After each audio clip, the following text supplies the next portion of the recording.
क्योंकि मोदी जी एक ऐसे नसीब लेकर आए हैं भारत देश के लिए, वो करते हैं उसका लाभ भी उनको मिलता है, अन्य लोग जो करते हैं उसका लाभ भी मोदी जी को मिलता है। तेजस्वी यादव जी से लेके विपक्ष के लोगों को और कितने जगह पर बड़े बड़े हॉस्पिटल की आवश्यकता है, उसकी अगर यादी दे देते हैं तो मोदी जी आने वाले दिनों में वो भी पूरा करेंगे। ये हमारी मंदिर, यही हमारी ताकत है। डिफेंस के माध्यम से देश की सुरक्षा जो भी होता है वो तो होता ही है, लेकिन डिफेंस के साथ साथ में हमारे देश के सभी राज्यों में जो मंदिर निर्माण हुए हैं, मंदिर के साथ में जो लोगों की श्रद्धा और भावना है, उसमें से एक ताकत पैदा होती है और वो ताकत ये देश की रक्षा करता है, ऐसा मेरा मानना है। सर, कांग्रेस आरोप लगा रही है कि राम मंदिर का निर्माण पूरा नहीं हुआ है, फिर भी 22 तारीख को बीजेपी उसका उद्घाटन इसलिए कर दे रही है कि चुनाव में उसका लाभ लेना है।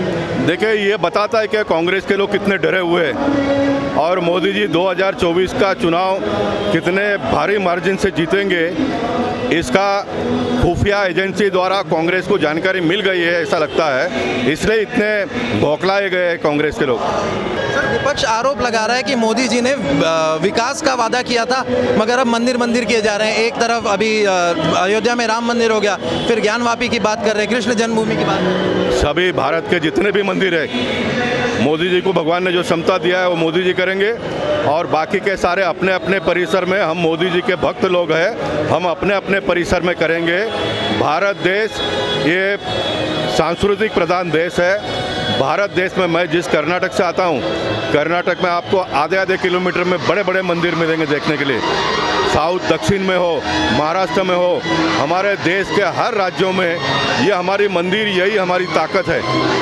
डिफेंस के माध्यम से देश की सुरक्षा जो भी होता है वो तो होता ही है, लेकिन डिफेंस के साथ साथ में हमारे देश के सभी राज्यों में जो मंदिर निर्माण हुए हैं, मंदिर के साथ में जो लोगों की श्रद्धा और भावना है, उसमें से एक ताकत पैदा होती है और वो ताकत ये देश की रक्षा करता है, ऐसा मेरा मानना है। तेजस्वी यादव जी ने कह दिया हॉस्पिटल बनवाने चाहिए, मंदिर बनवा के क्या लाभ हो गया? तेजस्वी यादव जी को ये पता नहीं होगा कि आज़ादी के 65 साल में पूरे देश में कितने एम्स के हॉस्पिटल बने थे और मोदी जी ने 10 साल में कितने एम्स बनाए, उद्घाटन हो गया और आज काम भी शुरू हो गया है। तेजस्वी यादव जी से लेके विपक्ष के लोगों को और कितने जगह पर बड़े बड़े हॉस्पिटल की आवश्यकता है, उसकी अगर यादी दे देते हैं तो मोदी जी आने वाले दिनों में वो भी पूरा करेंगे। आरजेडी के ही नेता फतेह बहादुर सिंह ने अभी पोस्टर छपवा दिए थे कि धर्म मानसिक गुलामी की ओर लेके जाता है और शिक्षा प्रकाश की ओर लेके जाती है। इस पर क्या प्रतिक्रिया देना चाहिए? इसका उत्तर मैं इस तरह से दूंगा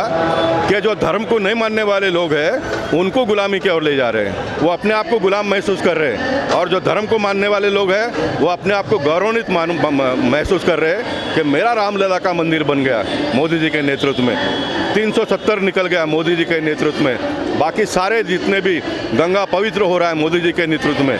ये धर्म को मानने वाले लोगों को ये ताकत, ये प्रेरणा देती है, और जो धर्म को नहीं मानते हैं उनको इस प्रकार की बुद्धि सूझती है। सर, विपक्ष के कई लोग ये अभी आशंका जता रहे हैं कि अयोध्या में इतने सारे लोग जमा हो रहे हैं, वहाँ पर कोई अनहोनी घटा दी जाएगी, बीजेपी कोई बम फोड़ देगी और देश में कम्युनल एटमॉस्फेयर क्रिएट करके धर्म को मानने वाले लोग हमेशा शुभ शुभ शुभ और शुभ सोचते हैं। जो अधर्मी लोग हैं, जो धर्म को नहीं मानते हैं, उनको ऐसे इस प्रकार की बुद्धि आती है। तो जिस प्रकार की बुद्धि है उस प्रकार की भाषा वो करते हैं। हम धर्म को मानने वाले लोग हैं, हम तो कोई किसी की मृत्यु भी हो गई होगी तो ये कामना करते हैं कि इसमें जान आ जाए। हम धर्म को मानने वाले लोग हैं। विपक्ष एक और आरोप लगा रही है कि महंगाई बढ़ते जा रही है, बेरोजगारी बढ़ते जा रही है, मोदी जी कुछ नहीं कर रहे। विपक्ष, इससे पता चलता है कि विपक्ष के पास कोई मुद्दा नहीं है। ये महंगाई वाला मुद्दा जब देश आज़ाद हुआ था तब भी था, आज भी है और कल भी रहेगा, क्योंकि महंगाई का एक इंडेक्स अपने देश में ही नहीं तो विकसित देश में भी निकलता है। तो जब तक ये इंडेक्स आता रहेगा तो महंगाई ये विषय का चर्चा होता ही रहेगा, मेरे और आपके घर में भी होता रहेगा। हम जब बहुत गरीब थे तब भी महंगाई की चर्चा होती थी, मेरी परिस्थिति थोड़ी सुधर गई तब भी चर्चा होती थी, आज भी चर्चा होती है। भले घर में मेरे पास गाड़ी आ गया, बेटे के पास गाड़ी आ गया, मैं साइकिल पे जा रहा था 10 किलोमीटर काम करने के लिए, लेकिन घर में आज भी महंगाई की चर्चा तो होती है। बीवी कभी कभी बोलते हैं अरे बहुत भाजी बहुत महंगा हो गया। ये तो एक शिष्टाचार जीवन पद्धति हो गई है, जिससे कांग्रेस के लोग कहते हैं तो उसमें हमको बहुत कुछ प्रॉब्लम नहीं है, लेकिन जहाँ जहाँ महंगाई है, जिस वर्ग को परेशानी है, उस उस वर्ग के बारे में दुनिया के देशों में गए 5 साल से और आने वाले 5 साल तक 80 करोड़ लोगों को निःशुल्क, मुफ्त ये शब्द का उपयोग नहीं करूंगा मैं, निःशुल्क अनाज वितरण का काम अगर कोई देश में होता है तो नरेंद्र मोदी जी के नेतृत्व में भारत देश में हो रहा है। सर, एक लास्ट क्वेश्चन पूछूंगा। राहुल गांधी ने अभी पहले भारत जोड़ो यात्रा कर ली, अब भारत को न्याय दिलाने के लिए भारत न्याय यात्रा कर रहे हैं। आपको नहीं लगता कि बीजेपी को इस बार टक्कर कड़ी होगी? नहीं, बिल्कुल नहीं होगा। देखिए, राहुल गांधी जी क्या करते हैं ये उनका काम है। भारत एक लोकशाही देश है और हर आदमी को अपने ढंग से काम करने का अधिकार है। इसलिए राहुल गांधी क्या करते हैं उससे हमको कोई लेना देना नहीं है, वो करे।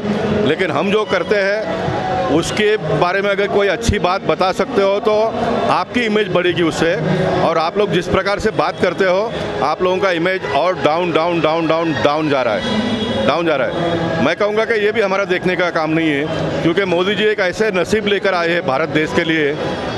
वो करते हैं उसका लाभ भी उनको मिलता है, अन्य लोग जो करते हैं उसका लाभ भी मोदी जी को मिलता है। ये मोदी जी की गारंटी है।